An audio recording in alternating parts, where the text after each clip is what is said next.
जैसे कि हम सभी जानते हैं, किसी भी कंपटीशन एग्ज़ाम के लिए, कॉम्पिटिटिव एग्ज़ाम के लिए सामान्य अध्ययन, जनरल स्टडीज़ बहुत ज़रूरी सब्जेक्ट है। तो हम यहाँ आज मेरे यूट्यूब चैनल ट्यूशन पॉइंट के माध्यम से सामान्य अध्ययन, जनरल स्टडीज़ को डिस्कस करने वाले हैं। पहले पॉइंट में हम भारत का संविधान डिस्कस करेंगे कि भारत का संविधान कैसे और कहाँ से बनाया गया है। जो यूनान से बिलोंग करते थे, तो अरस्तु ने राजनीति शास्त्र को समझाया है। उन्होंने राजनीति शास्त्र के बारे में कुछ अपने विचार रखे। उनमें से प्रसिद्ध विचार था, उन्होंने मानव प्रवृत्ति से एक राजनीतिक पशु है। उन्होंने मानव को प्रवृत्ति से राजनीतिक पशु माना है और राजनीतिक शास्त्र का जनक अरस्तु को माना गया है। वहीं निकोल मैकियावेली को आधुनिक राजनीति शास्त्र का जनक माना गया है। आधुनिक राजनीति शास्त्र का जनक मैकियावेली और राजनीति शास्त्र का जनक अरस्तु को माना गया है। तो संविधान, यहाँ आप संविधान को डिफाइन करेंगे। संविधान वह दस्तावेज है जिसमें देश की जनता व सरकार द्वारा पालन किए जाने वाले नियमों और अधिनियमों को निरूपित किया गया है। संविधान क्या है? संविधान वह दस्तावेज है जिसमें देश की जनता और सरकार द्वारा कुछ नियम कानून उल्लेखित किए जाते हैं कि जो भी वे चलेंगी प्रक्रियाएं वो उसके दायरे में होकर चलेंगी। तो अब हम यहाँ पे आगे बढ़ेंगे। तो सन 1215 में इंग्लैंड के राजा जॉन के द्वारा दरबारियों के अधिकारियों के लिए जारी एक मैग्ना कार्टा नामक प्रपत्र भविष्य के सभी संविधानों का आधार बना। तो 1215 में इंग्लैंड के राजा जॉन ने अपने दरबारियों में उनके अधिकारों को लेकर एक मैग्ना कार्टा प्रपत्र जारी किया था, जिसमें उसमें कुछ नियम और कानून उल्लेखित थे और उसी से फिर संविधानों का आधार बनाकर सभी देशों ने उसको आधार बनाया है। ध्यान रखें, मैग्ना कार्टा को मानवाधिकार और मौलिक अधिकारों का जनक भी माना जाता है। मैग्ना कार्टा जो राजा जॉन ने वो किया था, पारित किया था, उसको मानवाधिकार और मौलिक अधिकारों का जनक माना जाता है। विश्व का प्रथम लिखित संविधान संयुक्त राज्य अमेरिका ने वर्ष 1789 में अपनाया था। विश्व का प्रथम लिखित संविधान संयुक्त राज्य अमेरिका ने वर्ष 1789 में अपनाया गया था। 1928 में मोतीलाल नेहरू और 8 अन्य कांग्रेस नेताओं ने भारत के संविधान का प्रारूप तैयार किया। एक संविधान बनाने के लिए पहले प्रारूप तैयार किया गया था।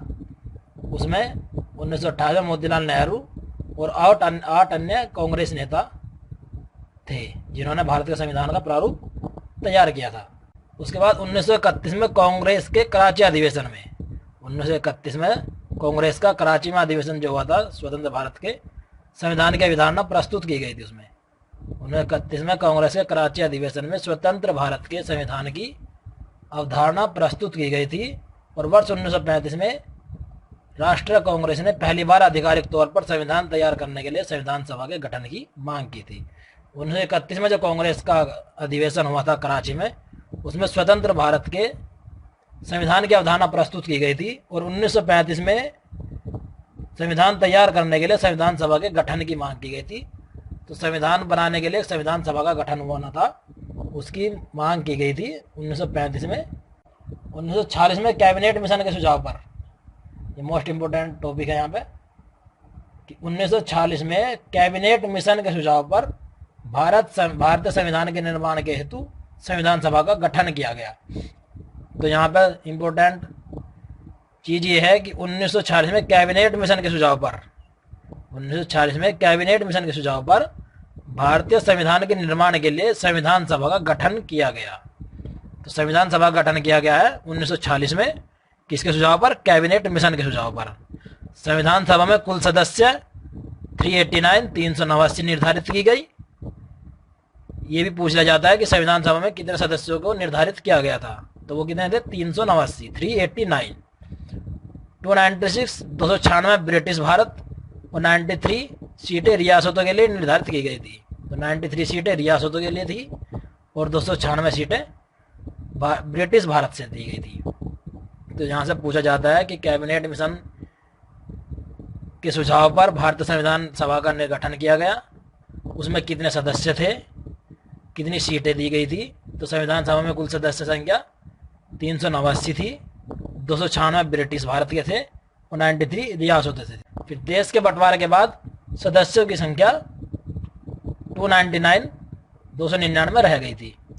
तो देश के बंटवारे के बाद सदस्यों की संख्या 299 रह गई थी। तो संविधान सभा में जो सदस्य लिए गए थे वो किस आधार पर लिए गए थे? संविधान सभा में प्रत्येक प्रांत को 1 मिलियन यानी कि 10 लाख व्यक्तियों की प्रतिनिधि जनसंख्या पर एक सदस्य की सीट आवंटित की गई थी। इसका मतलब है कि 10 लाख आदमियों के ऊपर, 10 लाख व्यक्तियों के ऊपर एक सीट आवंटित की गई थी। फिर हमारा संविधान पूर्ण कब हुआ, कितना उसमें खर्च आया, इसके ऊपर विचार किया जाएगा अभी। तो संविधान पूर्ण होने में 2 वर्ष 11 महीने और 18 दिन पूर्ण का टाइम लगा था, है ना। संविधान पूर्ण होने में 2 वर्ष 11 महीने और 18 दिन का टाइम लगा था। तो संविधान सभा में कुल 11 सत्र में बैठक की गई। संविधान सभा में 11 सत्र बैठक की गई थी और इनमें से 114 दिन प्रारूप समिति ने विचार किया था। 11 सत्र बैठक की गई थी, 165 दिन बैठते थे, उनमें से 114 दिन प्रारूप समिति ने विचार किया गया था। संविधान बनाने में कुल खर्च कितना आया था? 63,96,729 रुपये। भारत का संविधान बनाने में 63,96,729 रुपये खर्च आया था। और अब भारत के संविधान के बारे में थोड़ा बताया जाएगा और कि कैसे कहाँ से स्टार्ट होता है। भारत संविधान विश्व का सबसे विस्तृत संविधान है, सबसे बड़ा संविधान भारतीय संविधान है। और हमारे संविधान का आरंभ जो होता है इंडिया दैट इज़ भारत से होता है। सबसे पहली line India that is Bharat. USA का संविधान के बारे में है थोड़ा कि यूएसए का संविधान विश्व का सबसे छोटा लिखित संविधान है। यूएसए का संविधान विश्व का सबसे छोटा लिखित संविधान है। और यहाँ पे ये 2 नाम बहुत इंपॉर्टेंट हैं, तेज बहादुर सप्रू और जयप्रकाश नारायण। तेज बहादुर सप्रू और जयप्रकाश नारायण ने संविधान सभा की सदस्यता को अस्वीकार कर दिया था। क्या है? 2 नाम आते हैं वहाँ पे, एग्जाम में पूछ लिया जाता है कि निम्न में से किसने संविधान सभा की सदस्यता को अस्वीकार कर दिया था, तो उसमें तेज बहादुर सप्रू और जयप्रकाश नारायण बहुत इंपॉर्टेंट, याद रखना है इसको। फिर संविधान सभा में जो महिलाओं की संख्या थी वो 15 महिलाएं थी जो संविधान सभा में ली गई थी। तो 15 महिलाएं संविधान सभा में ली गई थी, ये भी इम्पोर्टेंट है। उसमें दुर्गाबाई देशमुख, हंसा मेहता, सुचेता कृपलानी, कमला चौधरी, सरोजिनी नायडू और विजय लक्ष्मी पंडित, ये कुछ मेन नाम हैं जिनको हमें याद रखना है, याद करना है थोड़ा कि संविधान सभा में जो 15 महिलाएं ली गई थी इनमें से कौन सी थी कौन सी नहीं थी, ये पूछ लिया जाता है एग्जाम में। तो संविधान सभा में कुल 15 महिलाएं ली गई थी और उनमें दुर्गाबाई देशमुख, हंसा मेहता, सुचेता कृपलानी, कमला चौधरी, सरोजिनी नायडू और विजय लक्ष्मी पंडित इम्पोर्टेंट है। सरोजिनी नायडू उत्तर प्रदेश की पहली महिला राज्यपाल भी रही हैं, ये भी यहाँ पे याद रखने वाली बात है। संयुक्त राज्य किंगडम का अपना कोई लिखित दस्तावेज नहीं है जिसे संविधान कहा जा सके। संयुक्त राज्य किंगडम या यूनाइटेड किंगडम का अपना कोई लिखित दस्तावेज नहीं है जिसे संविधान कहा जा सके। अब यहाँ संविधान के बारे में बताया जाएगा कि कितने कैसे कैसे कितने भाग हैं, कितनी अनुसूचियाँ हैं और कितने उसमें अनुच्छेद हैं। तो जब संविधान बना गया था, संविधान में 22 भाग थे, 22 भाग, 8 अनुसूची और 395 अनुच्छेद थे। संविधान में जब संविधान बना गया 22 भाग, 8 अनुसूची और 395 अनुच्छेद थे। वर्तमान में अनुसूचियों की संख्या बढ़ाकर 12 हो गई है, वर्तमान में अनुसूची संख्या बढ़कर 12 हो गई है। वर्तमान में इसमें अनुच्छेद 465 और भाग 25 है। वर्तमान में इसमें अनुच्छेद 465 और 25 भाग हो गए हैं, 22 से बढ़कर 25 हो गए हैं। अनुच्छेद 395 से बढ़कर 465 हो गए हैं। अनुसूची 8 से बढ़कर 12 हो गई है। और जो नए भाग जोड़े गए हैं वो है 4 के, 9 के, 9 के और 14 के, ये 4 भाग बढ़ाए गए थे।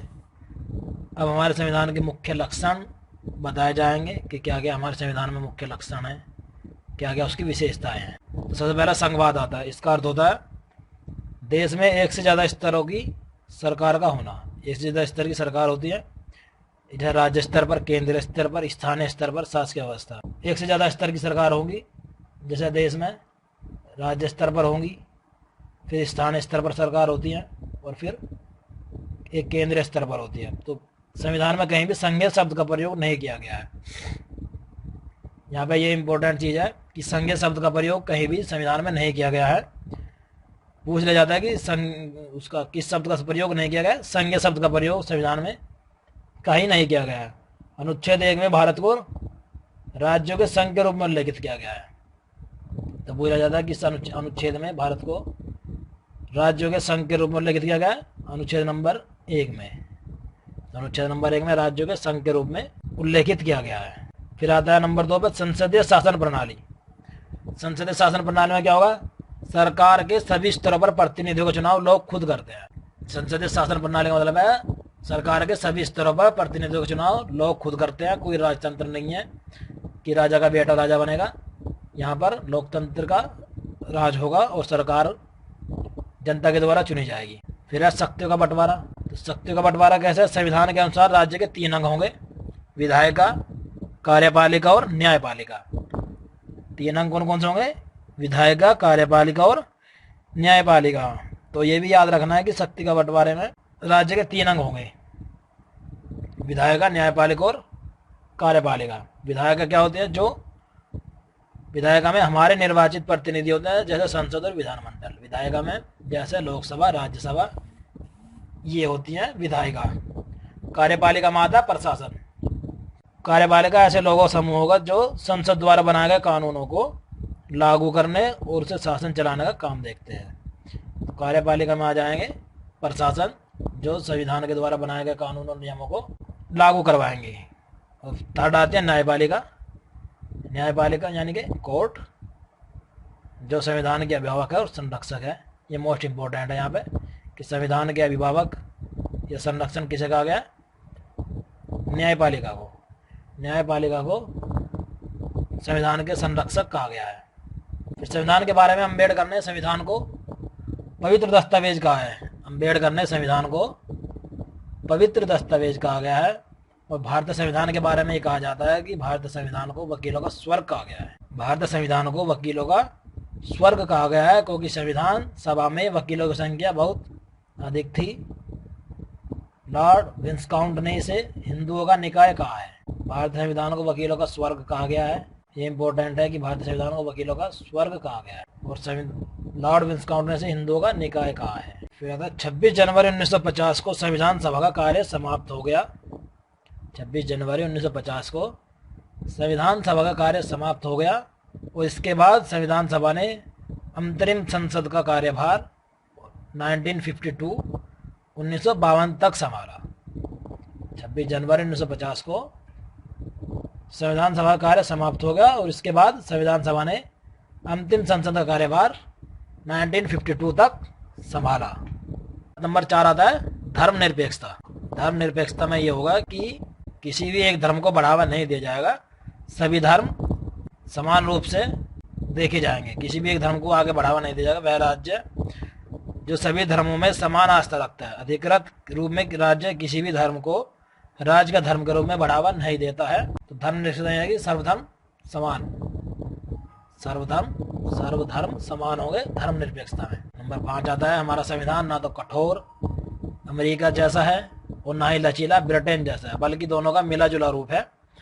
हमारा संविधान ना तो ज़्यादा कठोर है और ना ही लचीला है, बल्कि दोनों का मिला जुला रूप है। अब यहाँ पे हमने संविधान का भी कुछ ही बातें ली गई हैं। इससे आगे फिर संविधान से जुड़े हुए महत्वपूर्ण तथ्य आएंगे, फिर उससे आगे मौलिक अधिकार, पूरा टॉपिक कराए जाएंगे।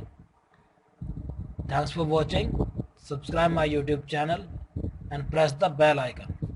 Thank you.